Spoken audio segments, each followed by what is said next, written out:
This is Saul Bekermus, 1372 East 88th Street, Brooklyn. 1939, the Germans occupied our town, Brzezinny, Poland. We lived, my parents and myself and two brothers. In 1940, in the beginning of 1940, the Germans chased us out from that street because Brzezinny was the Third Reich.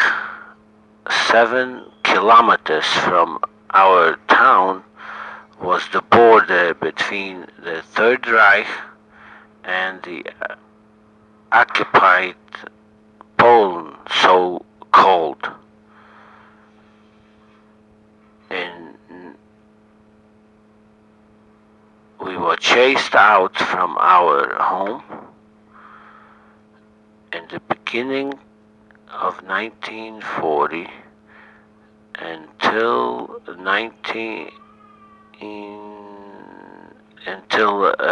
middle of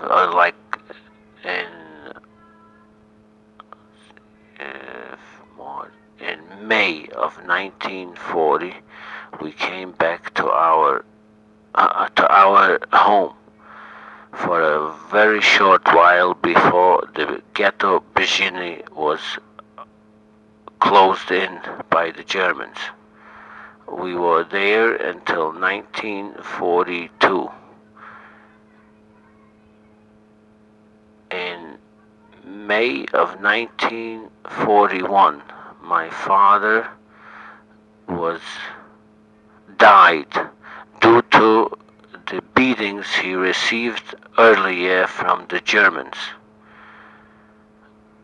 In 1942, all Brzezinny ghetto was closed.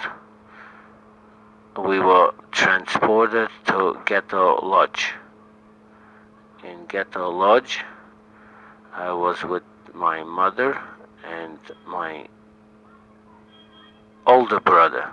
My younger brother was taken away in Brzezinny before we were transported to Lodge because he was under 10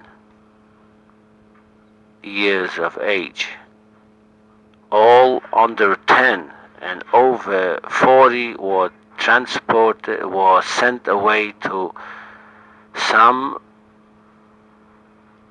camps for destruction, and nobody heard since from the Brzezinny ghetto liquidation. Brzezinny ghetto liquidation that the under 10 and over 40, we never heard of any survivors from all these people. In Ghetto Lodge, 1942, May 1942, and we started to work. After a short while, then my mother got very sick and died in Ghetto Lodge. I remained with my older brother and struggled through until the liquidation of Ghetto Lodge. We were transported in 1940 in July or August. We were transported to Auschwitz. We were in Auschwitz, Birkenau, until we were for 5 weeks. After that, we were transported to Hanover, Germany, to a concentration camp where we worked for Continental Rubber Factory in Hanover, Hessen. we were 1,000 strong Jews. After 6 months working in Continental rubber factory, we were transported to a different concentration camp, Hanover Harlem. It was a stone mine. In that stone mine we worked very hard, 12 hours a shift, and most of us died. I was fortunate because I was young and I did not receive as much beating as the others.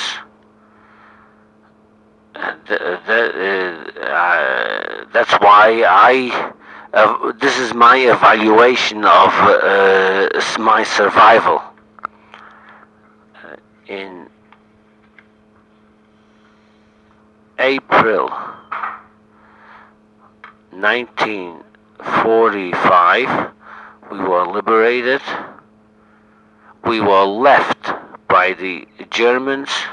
In that camp, I was in a revier.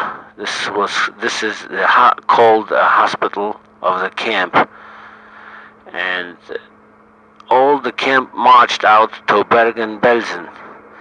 I was there with my brother and a couple of about 80 other camp inmates, and the camp was dynamited all around, and one SS was left to pull the trigger, and he was an old man. For fear, he ran away and he did not detonated the dynamite. We were in that camp, could not go to the wire because all around the wire was high voltage, until the American army came and liberated us. After liberation, a Jewish chaplain came in to our camp and picked us up with the help of French prisoners of wars from a different camp, came to help us. They took us on stretchers into Hanover Hider House.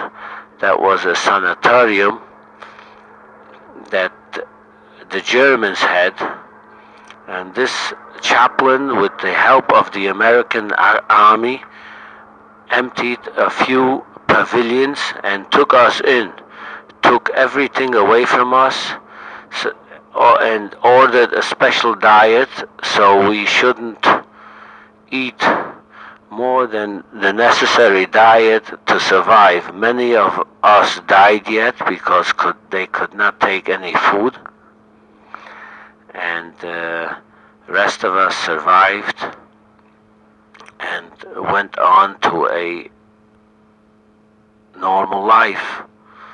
We started a normal life again. In 1945, the Americans left Hanover, Germany, and the British took over Hanover, Germany. It was then the British zone. After a while, we left the American zone, the British zone in Hanover, and went to the American zone, and I went into a town called Marburg on the Lahn.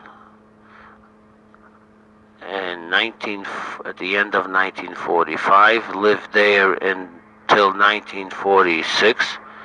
I met my wife, and after a while we got married in 1946. We lived for 2 years in Marburg on the Lahn after our marriage, until our papers we received our papers to immigrate to the United States. And in 1948, June 13, 1948, we landed in Manhattan off the Ernie Pyle, an American transport ship that brought us to the United States. Name of ghettos, state dates of stay. In the following questions, give the relevant details for all the ghettos in which you were. Virginia Ghetto was closed in 1940 and liquidated in 1940, in May of 1942.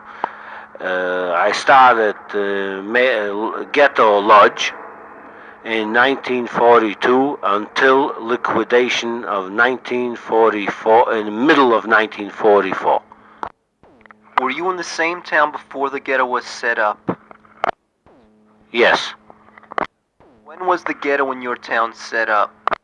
Eugene Ghetto was set up in 1940. What anti-Jewish actions were taken before the ghetto was established, including pogroms, state dates and details, organized by Germans or others, or jointly? The actions were taken in my hometown by the Germans, and with the help of a lot of Germans that lived in our town. It had a great amount. We had a great amount of Germans that lived very good in our town, and they all turned against the Jews. In 1940, they started to chase us out from the main streets, the nicest homes, took away all our valuable properties, valuable belongings, and burnt our synagogue. At the very early in 1939, at the end of 1939, they burnt our synagogue, and every valuable thing a Jew had was taken away from him. Homes, businesses, factories, everything. Did any of your family live in the same ghetto with you? Yes, my parents and my brothers. What work did you do in the ghetto? I worked as a tailor for German work that they provided, military work, uniforms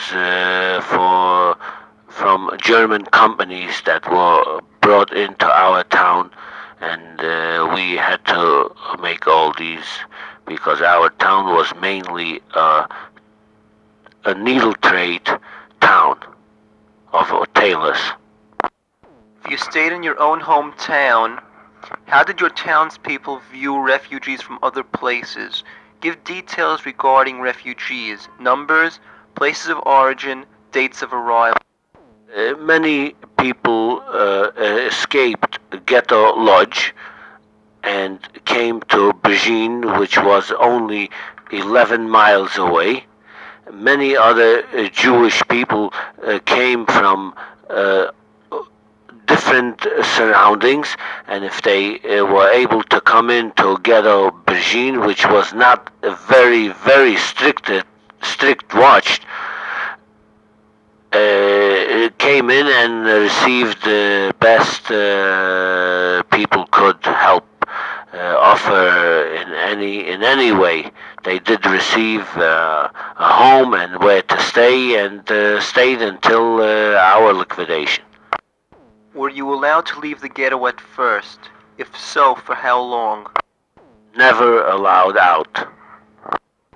What was the approximate size of the ghetto? One or more ghettos in the same town? Specify. Our town was, before the Germans occupied, were about 12,000 Jews and 4,000 Poles in the center of the city. The Germans squeezed us into the oldest part of the city.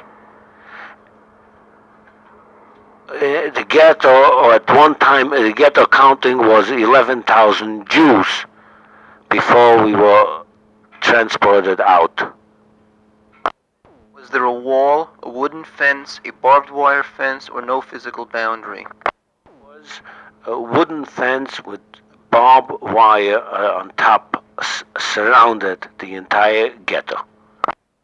What was the organization of the guards at the gates? Hours of entry, pass systems, nature of guards, were they Jewish, German, Polish, or other?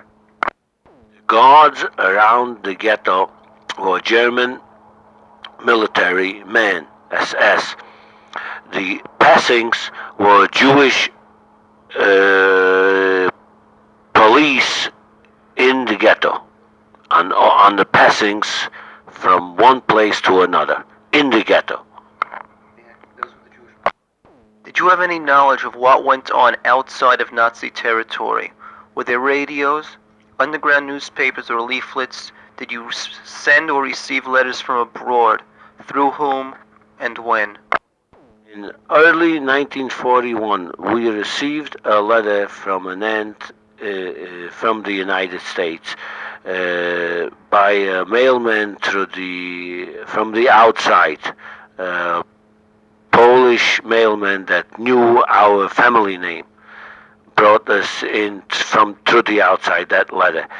And there was no radio communication. We had no communication with the outside.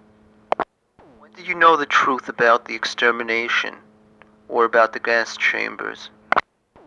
I did not know of gas chambers and extermination until Auschwitz.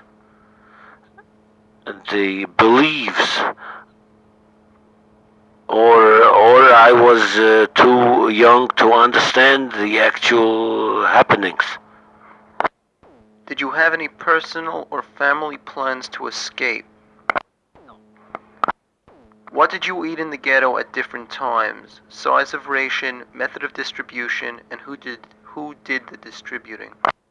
In the Brzezinę ghetto, the food distribution was in one central place, a rationing, and it was very insufficient. In Brzezinę ghetto, the insufficient food was very little to eat. There was a lot of smuggling in of food to Brzezinę ghetto, and you had to pay to the Poles on the outside the most valuable things people had by gold and diamonds, and the most valuable fabrics, if anybody had left, whatever possible, and we had to pay a very high price for the food. And this is how people did survive through Brzezinę ghetto.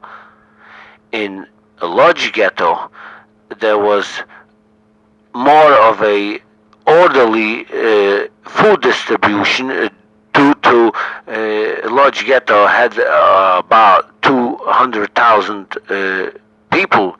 So every section had a place where you received your bread for a week, and there was a cooperative called a cooperative, which is a sort of a grocery store of the food distribution. There were rations for a week, and everyone had to pick it up in a certain time after his day's work, and in a certain designated place. What was the size of the living space throughout the time? How many people in the apartment or room? Cooking and sanitary arrangements. Availability of coal or wood for heating. Brzezinę ghetto, the living quarters was, we had a room which 10 by 11, I would say, and I lived there with my two brothers and my mother after my father died. In Lodge Ghetto, it was very, very small. The sanitary conditions were very, very poor. We had no facilities at all. We had a wood stove, and some wood was rationed very, very little to heat at all, just to cook up some food, nothing else. The wood that it was from old houses that were torn down, and this was cut up and distributed on rations to all people. What pre-war political parties were there? What were their relative strength, and who were the Jewish leaders in the town before 1939? What happened to them during the war? The main Jewish leader in town was the rabbi. All the outside authority needed anything, everything was done by the committee, and the head of the committee, and the entire Jewish committee, was the rabbi in town. As the Germans occupied, they arrested him. A few short months later, they burnt down our shul, which was a one square block big, most beautiful shul. They brought, as they burnt the shul down, they brought the rabbi out, and made them sign papers that he is the one that burns the shul down, which was a big lie. How was the first Judenrat appointed? Who were the people in it? Try to describe the Judenrat's development as far as leadership and organization are concerned throughout the time. Describe origins and background of Judenrat members if known. Now, when we came into Ghetto Lodge, the head of the entire ghetto was Chaim Rumkowski. He was Juden Ältester of the entire Judenrat. The rest of the ghetto leaders, they were 200,000 people. There had to be some discipline and organization. So there were many other police, ghetto police, different for every different part that we worked. There was a leader of a factory, and these were the leaders of every different people. Answer as in question 19 regarding Jewish police. How many policemen were there? Were they subject to the Judenrat or did they rule it? Were they directly under German supervision, under Polish Blue Police supervision? To my knowledge, the police in Ghetto Lodge was subject to the Judenrat. The Germans needed certain selections, certain people for destruction. They came to the Judenrat. After the Judenrat, the Judenrat sent ghetto police with the Germans, and this is how they accomplished their missions. Back in question 11, Lodge Ghetto there were no chance of escape due to barbed wire. Every few yards, German guards and very, very tight, strict security was around Lodge Ghetto. Date of arrival at the camp, from where and by what method of transportation? We arrived midsummer of 1944, to Auschwitz. Transportation, we were about 80 to 90 in one wagon, a railroad wagon. We were for a couple of weeks in Auschwitz-Birkenau. After we went through the selection in Auschwitz, we remained in Birkenau. This is called a section of Auschwitz, and from there we were taken out on a transport by railroad freight cars to Hanover, Germany, where was organized a new concentration camp. We worked in that concentration camp for the Continental Rubber Factory. Did you arrive alone or with members of your family? What happened to them? I arrived with my brother, and we were always together. Tried to disguise many places that we were brothers, and this is how we remained together. Was there a selection on arrival? Did you know what it meant? There was a selection on arrival in Auschwitz, and I did not know what it meant. Describe the location and size of the camp, its guard system. When was the camp set up? It's hard to describe the size of Auschwitz. The size of one part of the one I was in, called Birkenau. I was in one block called number 16, and there were 1,200 people squeezed in, worse than you squeeze sardines. Name the commanders, officers, and men that you remember. Characterize them. 16 had a Polish block Älteste, which was the head of the block, and my character, his character, was to me a murderer. He made us suffer, beat us, did everything possible to humiliate, and beat us. You remember incidents that could be used to accuse individual Nazis as war criminals? No. What was the composition of the inmates? Numbers, ages, sex, Jews, non-Jews, towns or areas of origin? Auschwitz, our part was all male and mainly Jews. What were the others? Do you know what the others were? There were some Jews from Hungary that we met, and some from Romania, a few, and mainly Polish Jews. What did the work consist of? In Auschwitz, we did very little work, almost nothing. Because we were waiting for transportation to be transported to concentration camps into Germany.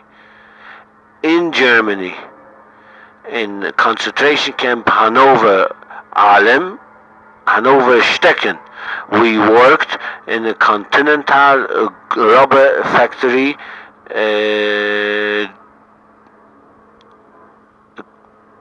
And tires. We made the factory produced tires, also airplane hoses. I worked in the section of airplane hoses. Then we were transported to Hanover, and over there it was a stone mine. We mined there about a mile and a half underground, and it was very hard work in the stone mine. Describe the capos, good ones or bad ones. In our camps in Hanover, stecken in Hanover Alem. Our capos were Germans. Many were brought out of prisons, and they were given the rights over us to the extent of exterminating us. The rights to kill us. Describe the food. A portion of bread, which I think weighed about 200 gram, and a soup a day, which was most of turnip and water. Describe the daily routine. In the morning, we were waking up at 5. We had to go out and wash, if there was water to wash, and then on a pail. And after the counting, we had to line up and march out to the factory, which was away about a mile, one side, and we had to walk through a side road to the factory, and under very strict guard. Were people killed? How? When? By whom? Germans or non-German guards? Were there actions in the camp? People were killed by the capos in camps, by the guards, SS guards, and in the factories where we worked, by the German Meisters, which were the head of every group. Were there attempts to escape? There were no attempts to escape because we had a special haircut. The hair were very short, and then through the entire center was to a zero. So on both sides we had little hair, and on the center nothing. Was there an organized underground, planned resistance, contact with the outside? No outside connection due to the strict guard. Were there any attempts at cultural activity? Were there any children in the camp, hidden or open? No children in our camp. What were the relations between the Jewish inmates? Was there antagonism between groups from the same town, between groups from different towns, between Polish and other Jews, between Jews and non-Jews? Please give details. In our camp, there were no antagonism between the camp inmates at all. Did you receive help from fellow inmates? Please give details. One inmate tried to help another wherever way possible. Were you ill? If so, how did you recover? I was ill just short before I was liberated due to malnutrition. Medical attention of any kind, official or clandestine, by German or Jewish personnel? There was an infirmary in our camp, but very little medical help. Describe the clothing, the sanitary conditions. Our clothing our clothing consisted of a striped suit given to us in Auschwitz, and some underwear. The cleanliness were very poor at the end of our time in concentration camp because the whole area was under a stone. We were above the stone mine, so there was no water at all. Did you or anyone else receive mail officially, parcels? No.